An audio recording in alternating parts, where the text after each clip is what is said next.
Hey, it's an off week for the podcast, but here I am anyway.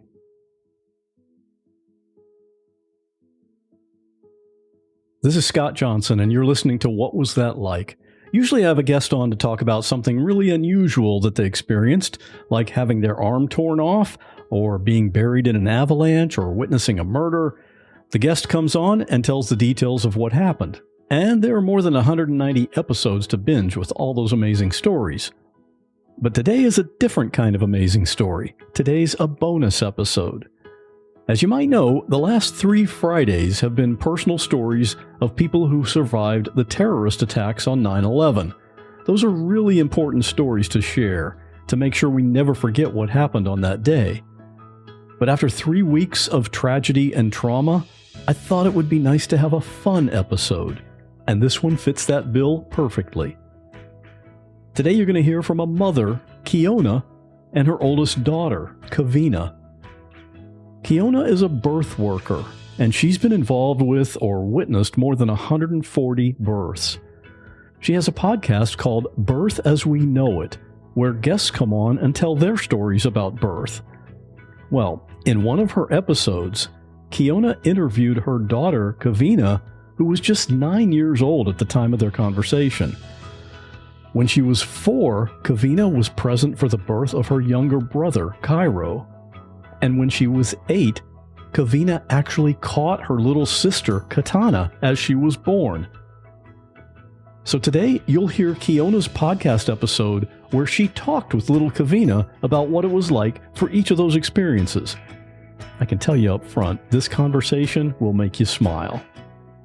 In the show notes, I'll have pictures of Kiona with her husband Kumar and all their children. And yes, everyone in their family has a name that starts with K, including their dogs, Kobe and Coco. So I hope you enjoy this adorable mother-daughter conversation. And afterward, I spoke with each of them briefly because, I always have questions. Real people in unreal situations. There is a girl hanging by her broken leg from the telephone wire. And I called 911 and I said, I found a baby. I turned around. I see a gun pointed at me close enough I could touch it. She would hold our heads on the water all the time. He levels the gun, pulls the trigger, and I go down. Her eyes were full of tears. She didn't want to leave us. My hair catches on fire. I swear to God, this image is burned in my head for the rest of my life. I'm Scott Johnson, and this is What Was That Like?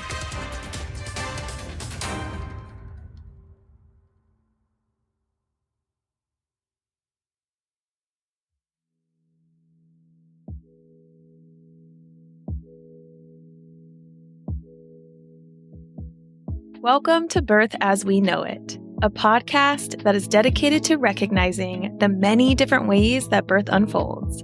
I am your host, Kiona Nessenbaum.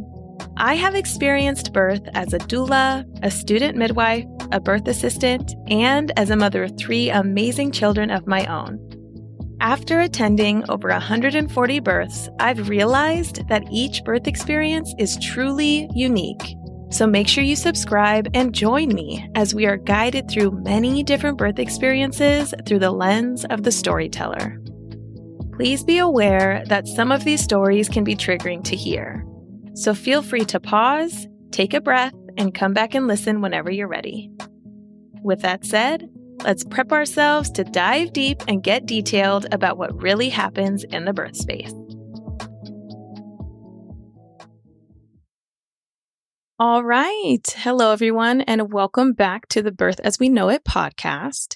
Today, I have a very special guest with me. I have my daughter, Kavina. Kavina, would you say hello? Hello, everybody. So tell us a little bit about yourself. How old are you? I am 9 years old, and my favorite color is like the galaxy. Oh, the galaxy. Okay. Yeah.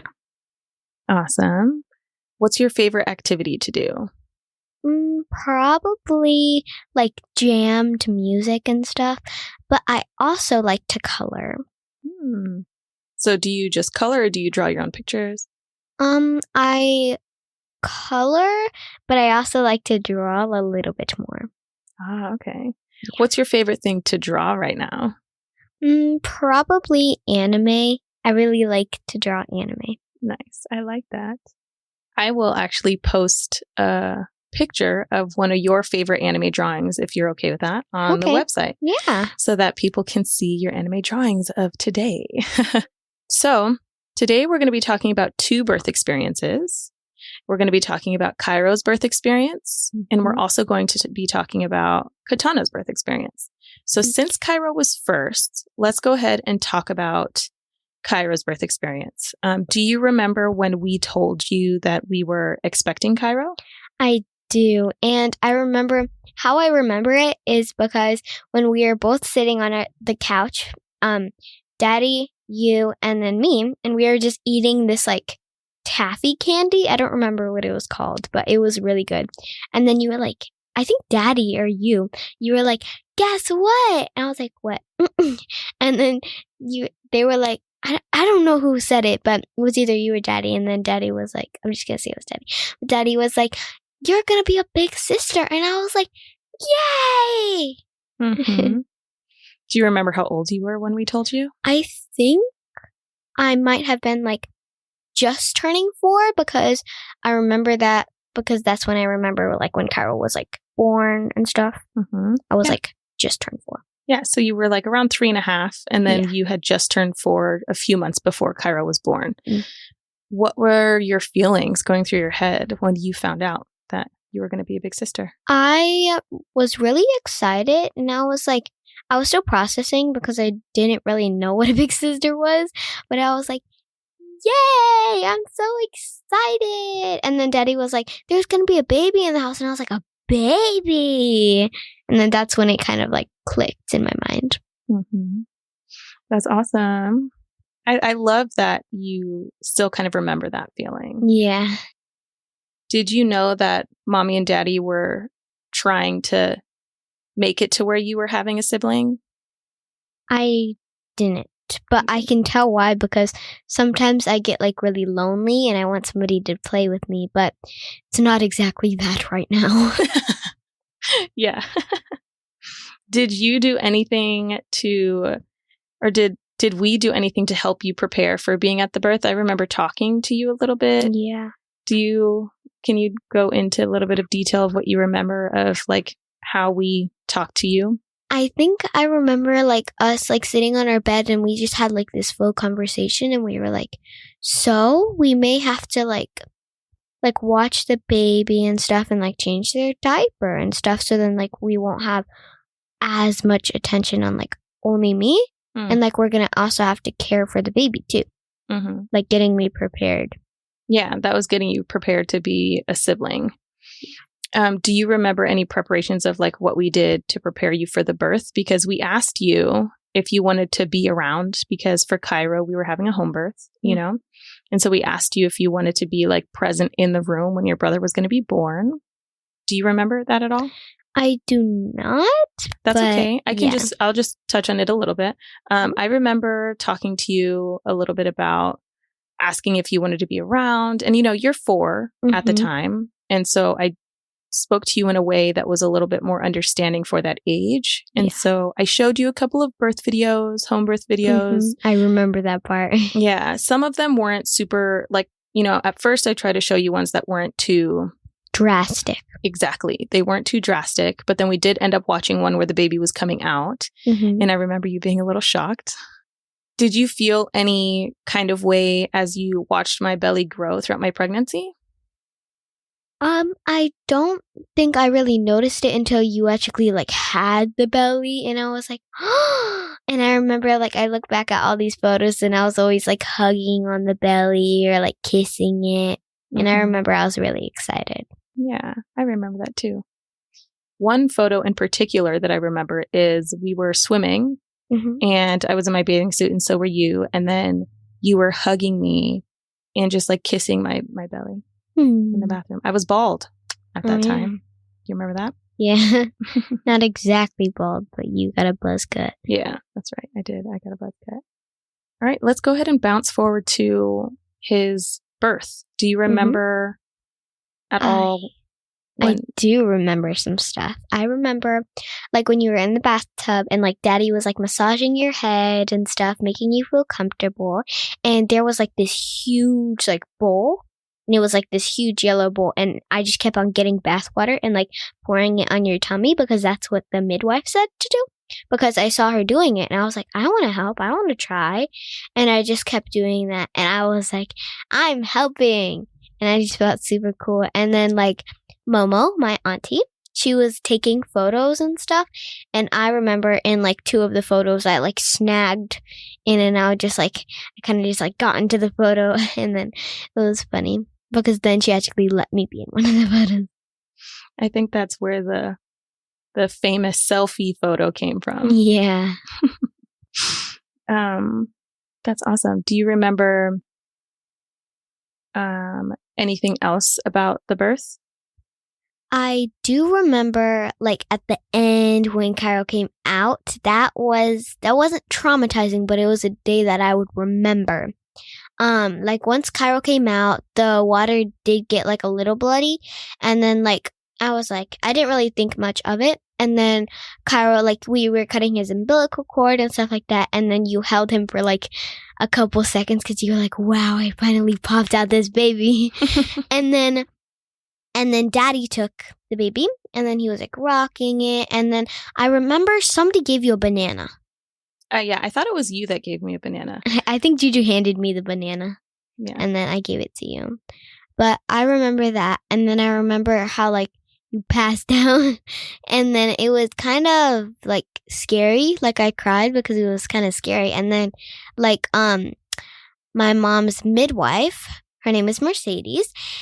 She was kind of like freaking out, and she was like not over exaggerating, but really scared because this is like the first time this has happened. Maybe I think, but she called 911, and I was really like, "What's going on?" And then like I heard sirens, and that's when I got scared, and like I kept on going to my dad, but my dad was holding the baby, and then I realized that I think. Who went into somebody, like one of my family members went into the ambulance with my mom. Was it daddy? Or did daddy? Okay. It was Juju. Juju. My grandma went into the ambulance with my mom. And my dad was getting like all the clothes on Cairo because it was like really cold outside. And I remember I was really scared and I didn't know what was going on. And my dad was like putting Cairo in his car seat and stuff. And I was like, what's going on? Like, why is everybody on the move? Everybody was getting in their cars and stuff. And then I remember Cairo getting like his seat inside of the car, and I would just buckle it up and I didn't know what's happening. And we were driving to the hospital to go see my mom. And I remember I was so mad because I didn't get to go into the room. And I was just like, I was so mad. But I was also kind of cold because I was wearing like my itty bitty little shorts. You remember those? Like the pink polka dots or like leopard prints? Yeah. I was scared. Yeah. Tell me more about that. Like once you got to the hospital, do you remember anything there? I remember it was really white. Like it was like white floors and stuff. And I remember, I think somebody like, when daddy went into the room, people were taking turns going in, I think.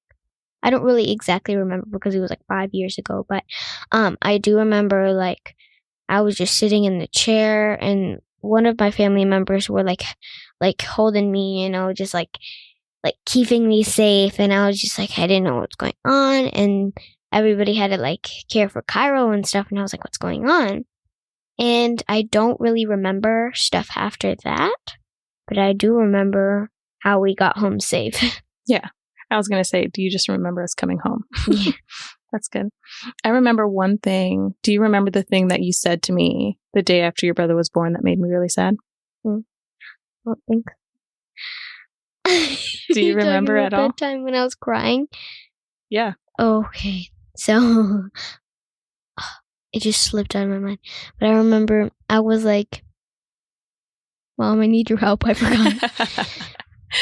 You told me that I didn't love you anymore. Oh, yeah, I remember that. Because like we were changing the baby's diaper and I just ran into my room and I had this huge unicorn, like plushy stuffed animal, and I just started crying in it. And it was in my closet too, and it was so sad.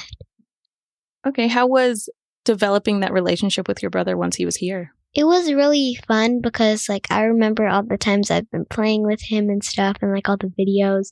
Those were super fun. Like, I used to, like, when he got a little bit older and, like, he was, like, kind of walking and stuff, the first thing I did was I used to dress him up in, like, a dress and, like, put on all these bracelets. And I remember a time where I painted his nails and I just, like, did his hair done, and I was like, I remember your reaction. You were like, what? I was like, where did you get that? Yeah. But yeah, it was like, I remember one video that we have is of Cairo in a green fairy, Oh, yeah. like Halloween costume or something. If I can find a picture, I'll also put that on the website. So that is your experience with Cairo's birth. Do you want to now dive into Katana's birth? Yes, I was waiting for this moment because Okay. I remember it like so clear.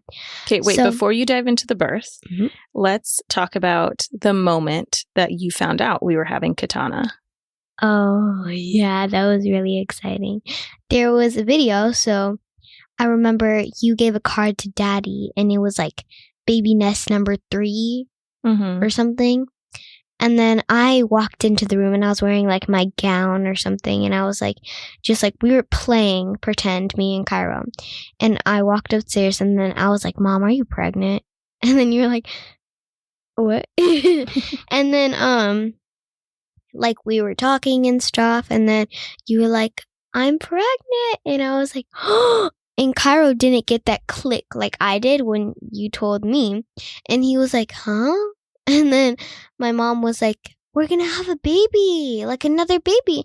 And then Cairo was like, oh, like something. He was like, I wanted to be the baby. Well, he's like, I'm a baby. But then first we had to stop him from putting the pregnancy test in his mouth. Do you remember that? Yeah.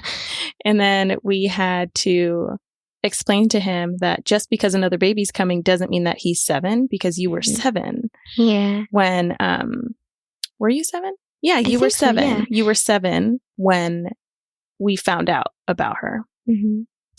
And he's like, I'm 7. And we were like, Because- no, you're still, what, 3? 3, yeah. He was like, now that I'm a big brother, I'm 7. Because I was 7 and I was a big sister. I think it's cute how he made that kind of connection in his mind. Yeah. Yeah. I remember you and Daddy cried. Mm-hmm. Yeah. I ran up to my dad and he picked me up. And then I remember in the video, he noticed that there was a hidden camera. And then he just like went into the bathroom and he was like wiping all the tears and he was like, we're so excited. Yeah. I'm not crying. Yeah. Yeah. I was the first one to find the hidden camera though. And I was like, That's true. That is very true. How was the pregnancy from your perspective? the pregnancy was really fun. I remember like when we were going around and we were like traveling. We weren't traveling, but like we were going to places, and like I remember that one time when you wore that yellow dress. It was really pretty on you. Oh, thank you. Yeah, I remember when we went to like the park, and then there was like the huge trees, and then there was this old ice cream truck. Remember, it was all brown, and we got some ice cream, and I got like Cairo got like a Sonic one. He's probably like 4 or 3 then. He was still 3. Okay, and then it was for my 8th birthday. Do you remember? I do, and you got a SpongeBob one. Yeah, I remember it melted though, and I was sad. Yeah, it but you fell. ate the gumball eyes. Yeah. Already. And then do you remember how mommy had to take a lot more naps? Yeah, Yeah. we were really tired. How do you think mommy felt near the end of my pregnancy? Probably like relieved. And I remember that time when we were in the Walmart parking lot, and then my mom was like, please tell this baby to come out, right? And then my dad was like, not in the Walmart parking lot. And then my mom was like, but just tell the baby to come out. Yeah. That was a funny moment. I forgot about that. Let's go ahead and dive into the birth. Okay. I remember the birth. It was so exciting. I was waiting because I think this was her due date, right? Mm-hmm. And I remember Like Mercedes. Well, it started the day before her due date, but she was born on her due date. And I was like, please wake me up, right? Because, and like I went to sleep because I had a really good feeling that we would probably have to wake up. And I was like, Mom, I don't want to go to sleep. I feel like something's going to happen. And then you're like, don't worry, I'll wake you up. And I was like, okay. And I went to sleep. And then I remember being waked up and I was like, yes, I'm so excited. And you were like in the bathroom when you were braiding your hair because last birth you didn't have hair, so you didn't have to braid it. But we don't want the hair to get in like the water or stuff. But we were like getting ready. You went in the car. And then Mercedes went first. Her doula. My mom's doula. Midwife. She went first.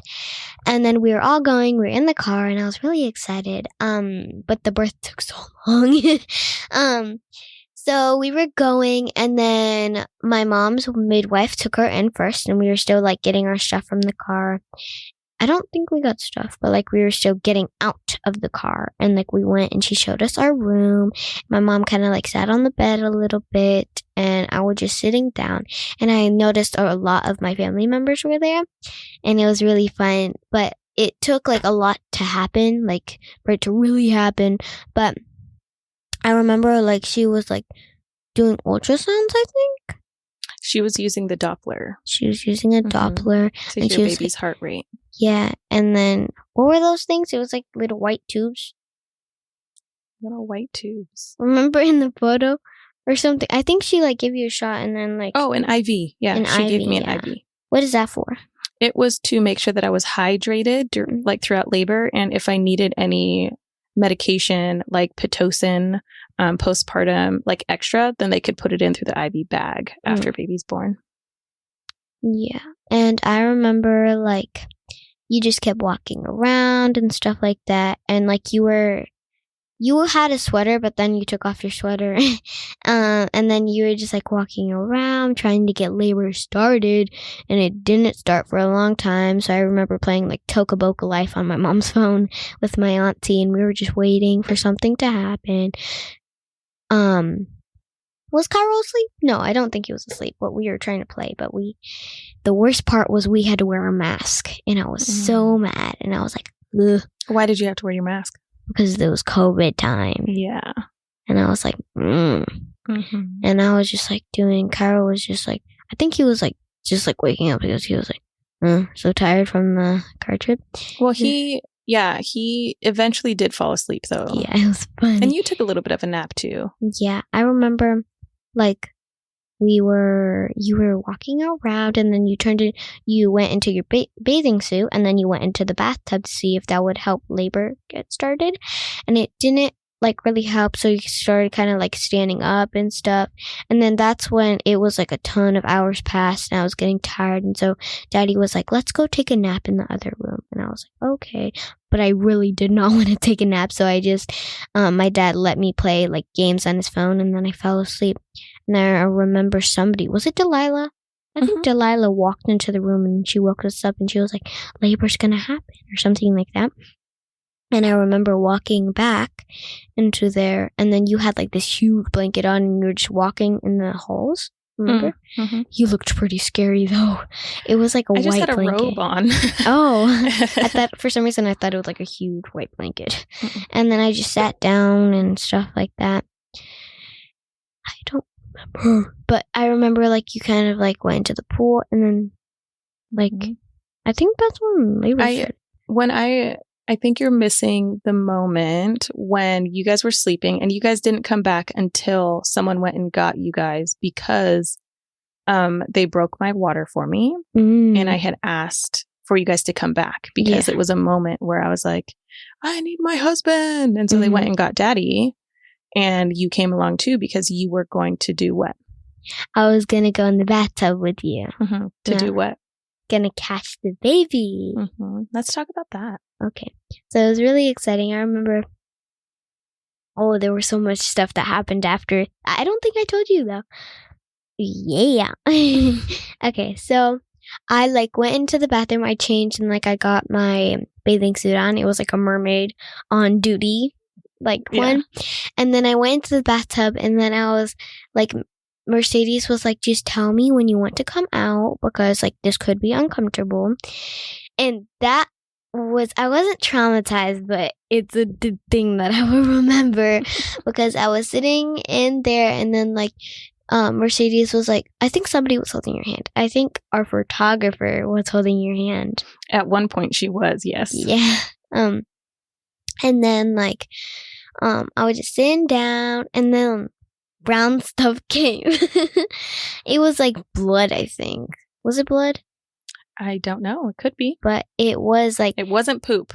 I know. I was like, Mom, you pooped. It could have been poop, but nobody said I pooped. But poop happens all the time in labor. So. Okay. But I was kind of scared because it was coming towards me. And I kind of like scooted over and then the water started getting like a little bit colder. And when I did want to come out, I noticed that Miss Mercedes was like in duty. So she wasn't in duty, but like when I did want to like kind of come out, I noticed that she was... I didn't want her to like have to put in all of her work to me when you were giving labor. So what I was just doing, and I was waiting and I was just like just sitting down and I just saw stuff coming and it was just like all this weird stuff. And then it was like stuff like that. But then I remember I saw the head and I was like, oh my gosh. And I was so excited, but I was kind of scared at the same time because I was like, what if I don't do it right? Something like that. And Mercedes was the first one to touch the head, but it was with gloves on. And so she was like, do you want to feel your baby? And I was like, okay. And I just felt her head and her hair was so gooey. And I was like, And then I don't really remember that much, but I remember I had to like put my hands out or something. And then like she just like, as they say, she toothpasted out. And like I caught her and I was like, and then Miss Mercedes like took her, I think. Both of you, I think, helped her come to my belly, right? Yeah. And then I was like, and then like Mercedes was kind of done. So then like, I think I was like, can I come out, please? Oh, please. And then I got out and I remember I was like soaking wet. So Tiana went to the bathroom to come help me change. And then everybody was like crying. And then I was like, I can't believe. And I was just crying. And then Tiana like sat on the toilet and just like hugged me for like 10 seconds. And I was just like, okay, let's get back. I want to see the baby. And then I remember like you were out. I think you went to go change or something. Or I know that I was naked for a while because we got on the bed and then I birthed the placenta. Do you remember that, or were you still in the bathroom? I remember that. It was kind of weird. I remember my auntie almost fainted. Papa had to leave the room. Papa is my dad. Yeah. He had to leave the room. He did not want to see that. Yeah. And I remember like after Katana was sleeping, or not sleeping, but like my mom was rested laying on the bed, and then they were like, washing Katana off and stuff, I think. No, they didn't wash her off, but they were, after we got settled in on the bed, placenta was born. I didn't have any tears, so they didn't have to suture me, but I was there and we were kind of just like hanging out. I nursed her for the first time. One more thing. Yeah. We soaked a hat in blood. Yeah. We soaked a hat with her head because her head was really bloody. And so we just put a hat on her head and then we let our dogs smell it. So then our dogs could like smell her and know that she isn't a predator in this house. She is more likely to be a prey. But she is just like not a guest, but she's a new member of the family. And we went to like welcome her. Yeah, part of the pack. Yeah. Yeah, that's true. We let the dog smell the first hat that she ever wore, and it just happened to be really bloody. It wasn't like soaked and dripping in blood, but it did have like blood and birthy residue on it. So yeah. Yeah. And then after we were like settled in and I nursed her for the first time, everybody kind of like left, and then we did the newborn exam. And that's actually the photo on our website. It's the newborn exam of you holding or touching Katana not holding her, but like holding her hand or touching her during the newborn exam with Mercedes. Oh, And yeah. and then I have this really awesome photo of you holding her for the first time. That one. Yeah. And then there's one photo that I took while we were at home where you're holding her and you just look so big. And it's like, it made me sad because I was like, my first baby is big. I was really emotional about it. And I remember I had to watch Katana a little bit because you needed to like wash off, I think. And then Daddy had to like help you because your legs were quivering. No? Quivering? Yeah, I think. I don't know. I don't remember that part. But Maybe going to the bathroom or something. You needed help. And I watched Katana and I felt so proud watching her. And I was just like, oh, a little baby. And she was so cute. I can't. Her eyes were bigger than her head though. So, like, seriously. Her eyes were so big and bright. And she looked so bold and proud. Yeah, she did. She came and claimed her space really quickly. Yeah. So how was developing the relationship with Katana after having experienced it with Cairo and doing that? That was a different thing. It was different than I did with Cairo because like Cairo was like we had to be. You were like a little bit more protected of Cairo because you like the second one. I'm not saying like you weren't protective of Katana, but like I see what you're saying. Yeah. Like Cairo was like we got to be careful and stuff like that, but I don't really remember that much. But I remember like from all the videos, I'm just like, oh yeah, I remember that. So how was coming home and being a family of 5 for you? It was really fun. I remember we got pizza and like watched AGT or something, America's Got Talent, and it was really fun. And I was like holding her and stuff, and it was really fun. I remember she was in like her little hat, and her cheeks were so puffy, and like it was like she was really swollen. And I was like, when can I kiss her? Because I remember I couldn't kiss her because her face was swollen and stuff. Yeah, and I remember we kind of told you guys to not kiss her for a while because she was so fresh and, you know, it was 6 season and we just wanted to make sure that she was like in our house for a while. I think it was like a day or 2 before you guys were able to kiss her, but I don't know what my mind said. Oh yeah, all the kisses. All the kisses. Let's bounce back. I want you to think of Cairo's birth again and tell me the first thing that comes to mind as the most memorable moment from his birth for you. Probably when you were cutting his cord. I think Daddy cut his cord. When you were cutting Cairo's cord? I cut his cord. It's like, who cut the cord? I remember cutting it and I was scared because like he started crying and then there was like little blood driplets. Yeah, I remember you asking if it hurt him. And just to reassure you again, it did not hurt him. Okay, now let's think of Katana's birth and what was the most memorable moment from her birth for you? Right when you say that, I think of like the placenta. I remember that. But I remember the part where like I was in the tub a little bit more. Like when I think of it right now, I can think about it, but it was just like a lot of stuff coming out. So you think about like all of the birthy stuff that was coming out of my body. Yes. Before your sister was born. So here's a question. I know that we have talked and debriefed a lot about Katana's birth because at one point you did say that it was potentially a little bit traumatizing for you because you didn't quite understand what you signed up for. Now that we've had time to talk about it and discuss it a little bit more, and your answer can be yes or no, do you think that you would ever do it again if you had the chance? Yes. Yeah? Yeah. Yeah, you said that with such pride. And I was like, anytime. Yeah?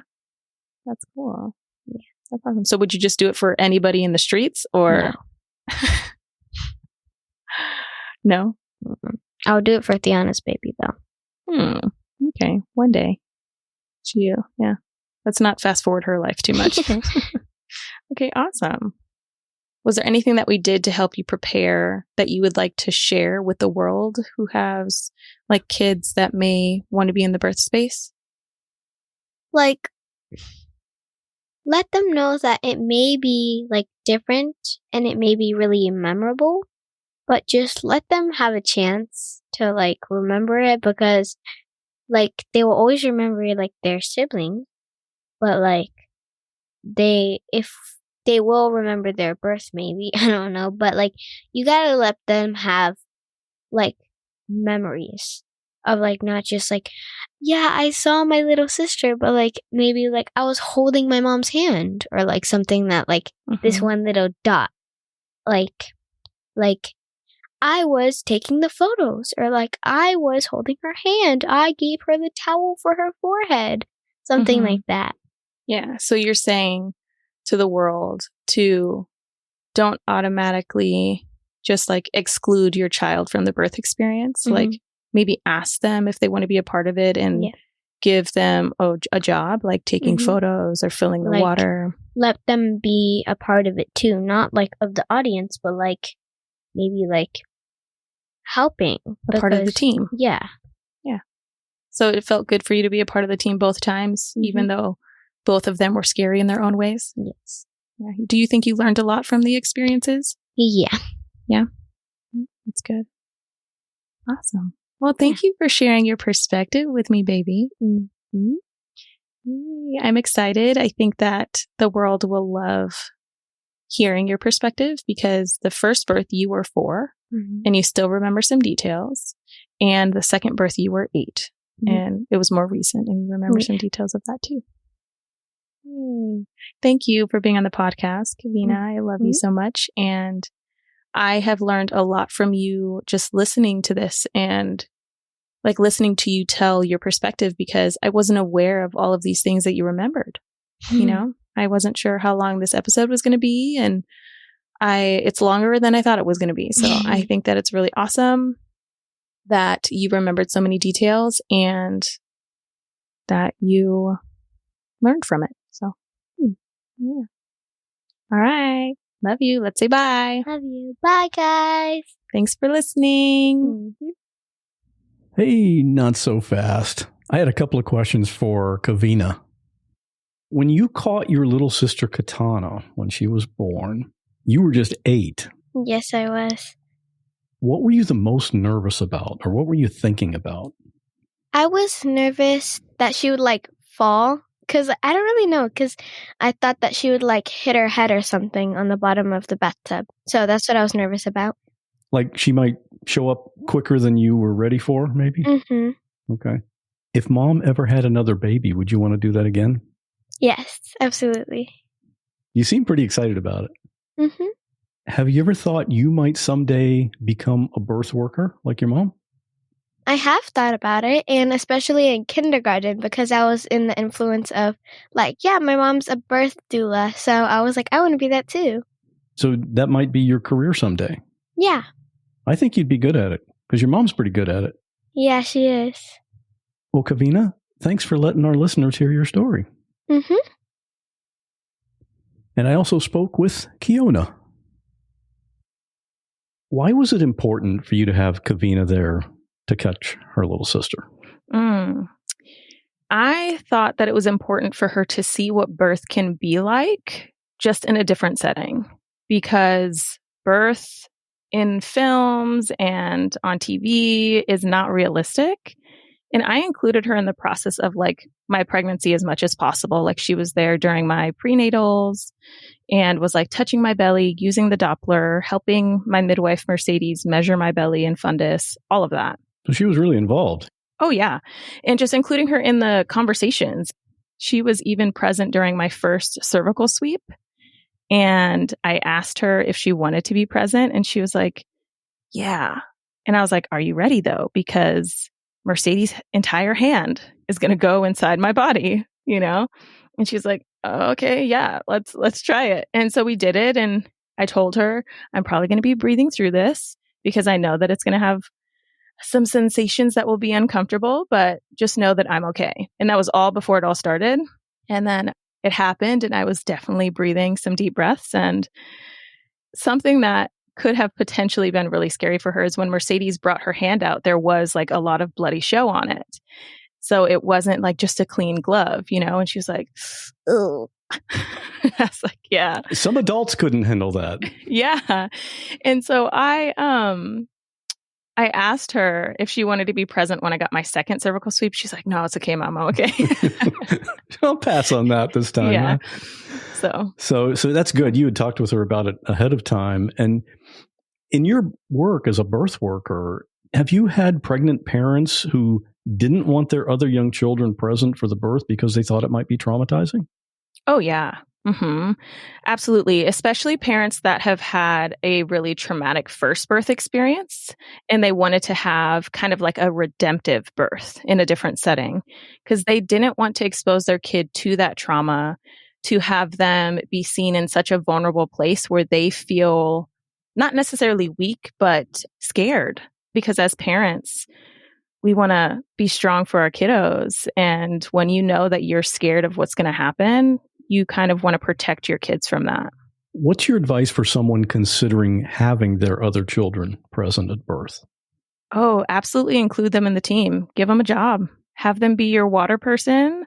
Have them be your snack giver, keep them involved. Let them ask the provider questions if it's appropriate, because they're learning too. I love the idea of giving them a job because then, wow, I'm helping. I'm helping this to happen. That's great. Yeah. Well, Kavina certainly handled it well. And I'm sure a lot of it has to do with how you and Kumar communicate so openly with your kids. Okay, before we wrap up, I want to talk about your podcast. I'm not a birth worker. I personally don't ever plan to give birth, but I love your show and I listen to every episode. So tell everyone what your episodes are about. Yeah. My show is called Birth as We Know It, and it is a birth story and birth experience podcast that is solely dedicated to recognizing the many different ways that birth unfolds. And what makes my podcast different from other birth story podcasts is I interview everyone. So I interview the birthing person, I interview their partner, their provider, their birth worker or birth support, and anybody else that's in the birth space that feels like they want to share their perspective. And the reason I do that is because I am a huge believer in the fact that whoever is present in the birth space is impacted by that birth in some way. And it's interesting to hear different perspectives. And for example, providers, that's their job, right? They can go to multiple births a day, depending on what kind of provider they are. And the birth that they go to at the beginning of the day can impact how they act in the next. It's interesting. Your show has so many similarities to mine because every episode is a story and some are super happy and some are really traumatic and some have both. But that's real life, right? You don't shy away from the tough ones. Yeah, no, I intentionally don't shy away from the tough ones. That's because every single story deserves to be heard, even the ones that are hard to hear. Because if you blatantly ignore the ones that are hard or tough or challenging or traumatic, you're, one, making the person that experienced that feel invisible and unseen. Two, not allowing the space for them to express how they felt in that situation or go through a process of healing through storytelling. And three, it can impact the way that someone else has their birth.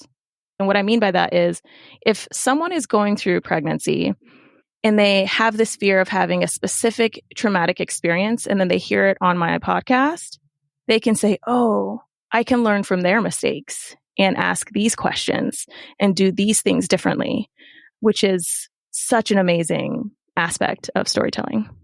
And you've got almost 70 episodes now, so there's lots of content to binge. If someone wants to tell their birth story, are you looking for guests? Absolutely. Always. What's the process for that? The main thing would be to go to my website, which is birthasweknowitpodcast.com, and you would fill out the guest request form and you'd answer those questions. I'll get the request. I read through every single one of them and you will hear back directly from me. And how can people find your show? My website, birthasweknowitpodcast.com, or they can go on anywhere they listen to podcasts. Just look up Birth As We Know It podcast. And if you want to be more specific, you can do Birth As We Know It, birth stories, and birth experiences.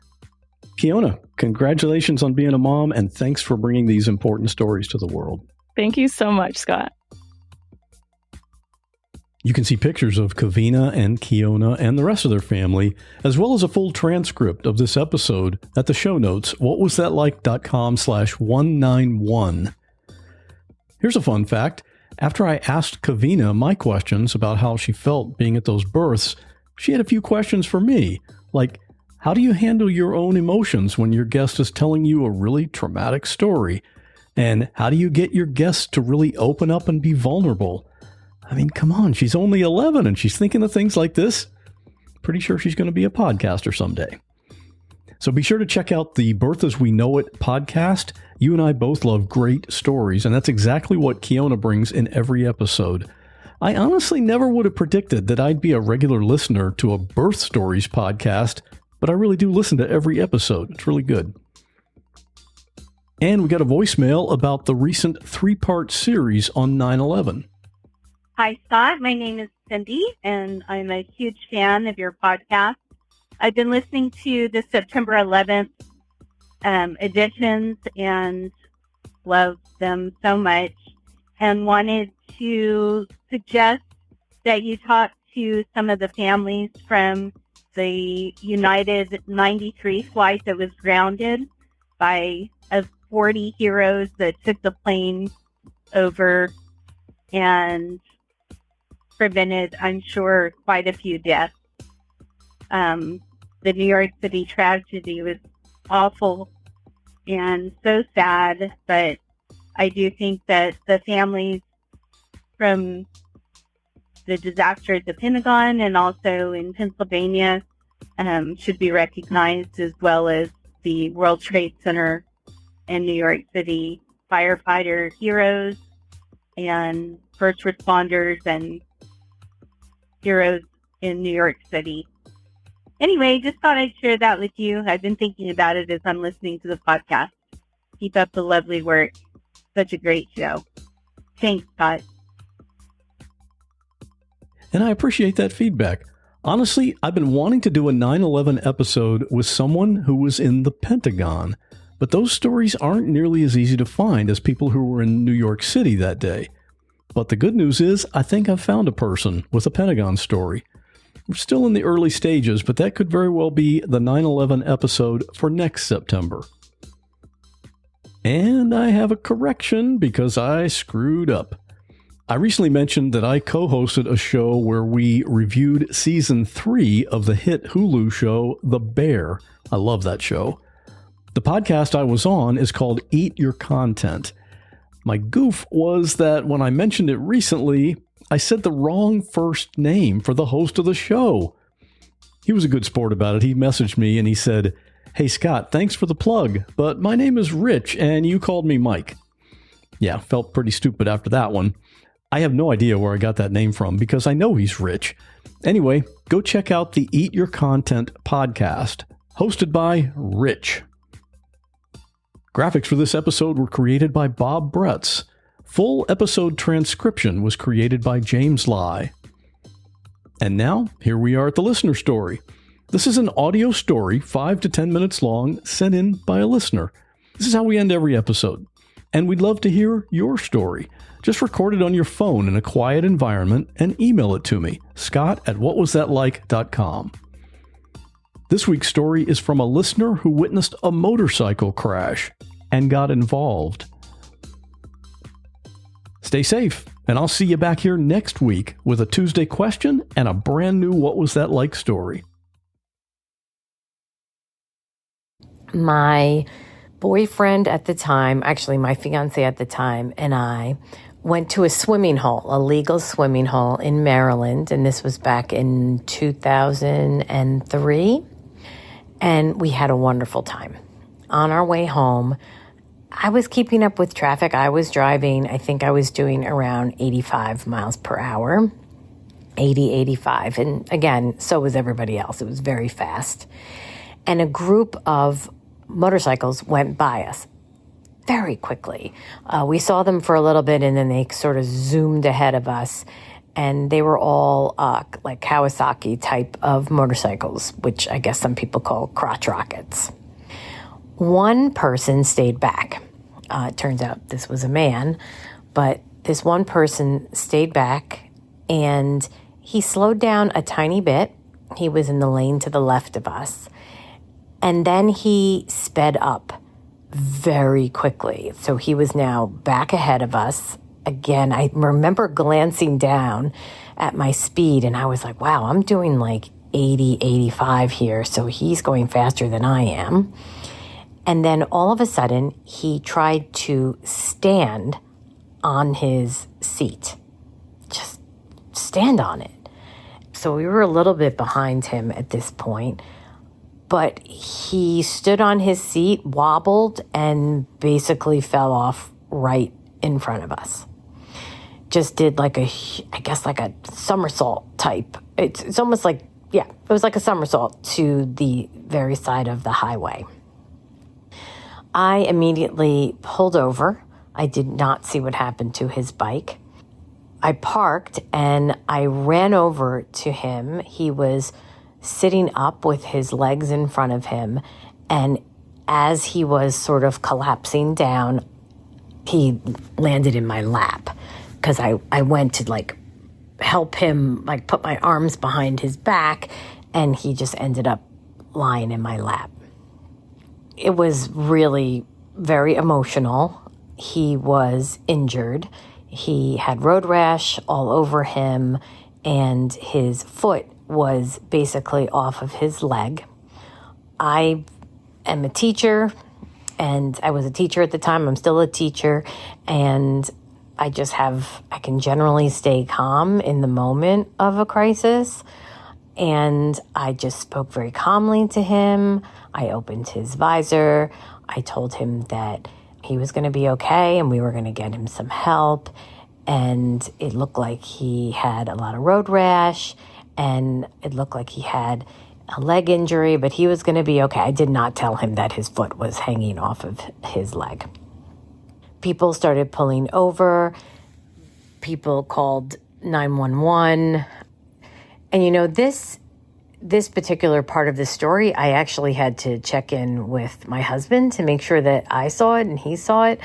An EMT came to the scene. I guess EMTs have to stop at any accident scene.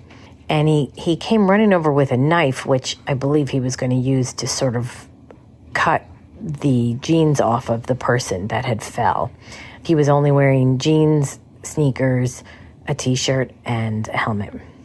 But instead, he stabbed him. And he didn't like stab him like the knife went all the way in or anything like that. But everybody who was at the scene, including the man in my lap, jumped. But then he was like, sorry. And he was much slower after that. All of his friends had come back. He had asked one of his friends to find the bike and take off like whatever was on the bike, I guess. I don't know what was on the bike. It could have been his wallet. It could have been anything. We can't ride motorcycles while holding things in our hands. And then a helicopter landed in front of us, and the emergency people came over and they switched places with me, or I just kind of moved out of the way and let them do their thing. And I did. They loaded him into the helicopter eventually, and they left. And I did give my name and number to one of his friends, but I never heard anything back. An interesting part about the story was I was in the car and the cops wanted to talk to me, and my first instinct was actually to lie for him.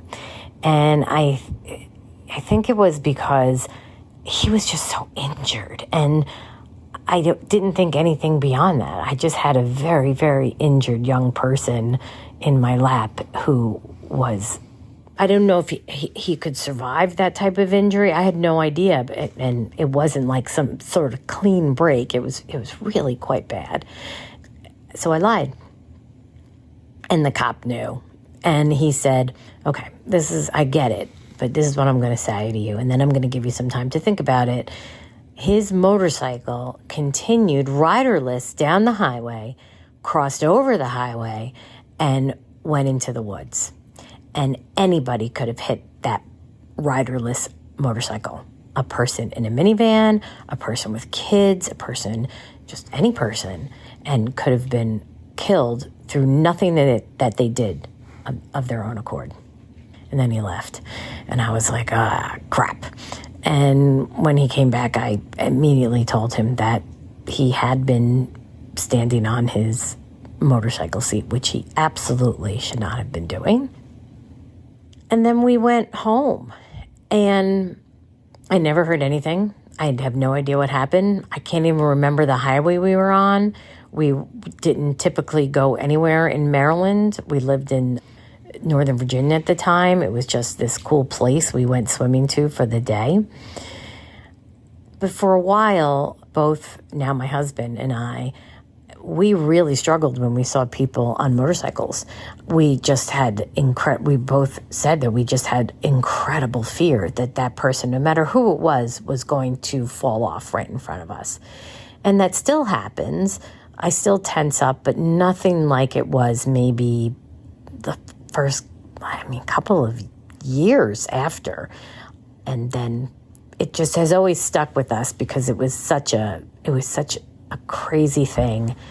I actually do have my motorcycle license, which I had gotten not very long ago when that happened, but once I passed my test without issue, and then once I started trying to ride on the street, I was like, no, this is not for me. There's just not enough protection for me to that it doesn't outweigh the risk. The enjoyment did not outweigh the risk. But I know that it's wonderful for many people.